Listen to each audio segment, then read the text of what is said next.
This world, it's not what we think it is. Projecting the present is what about 99% of the world do. This is why they never break out of their paradigm. This is why they're still worried about the future 30 years after they have graduated high school. You're still worried about paying the bills. You're still worried about social standing. You're still worried if you're in the right religion. You're still worried about a whole lot of external things that are nothing but dressings on a dungeon. We are essentially building thought forms, and releasing them multiple times a day through expectation, through anxiety, through daydreaming. We imagine what we're going to do tomorrow and the next day, and we're actually building our reality. Those anxieties, they form an imprint into the neutral field of the holosphere. We're building our own problems over and over. Projecting the present is equally as bad as projecting the past.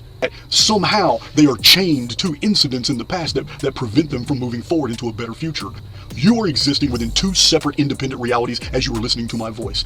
One reality is the personal. It is the one that you know. It is the highly individualized, immortal soul listening to my voice right now. The other reality that you're existing in is an oversoul construct. It is a confluence of programming templates of all kinds of reality tunnels that we as a collective are traveling through. It's all kinds of backdrop programming. It's dungeon programming, negative default programming. We are experiencing as a group a world that is saturated with media programming, and it's saturated with cultural and racial and intellectual programming, and we basically pick and choose how we navigate through this morass, this maelstrom of programming that is designed to impede the immortal being from moving forward. Two separate realities. One of them is the highly individual you. It is the immortal spark. It is the soul, which has an informed field.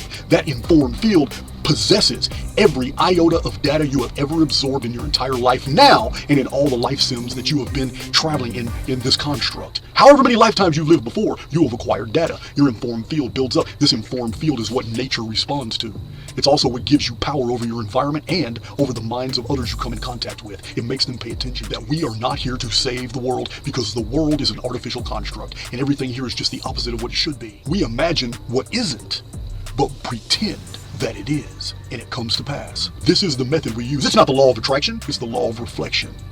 Because this is a construct that operates like a spiritual hologram, a reflective mirror-like hologram that responds to the etheric temerity of spirit. Because empathy, intuition, and imagination are purely spiritual. Using those three together, we build pictures in our mind of what tomorrow's gonna be like.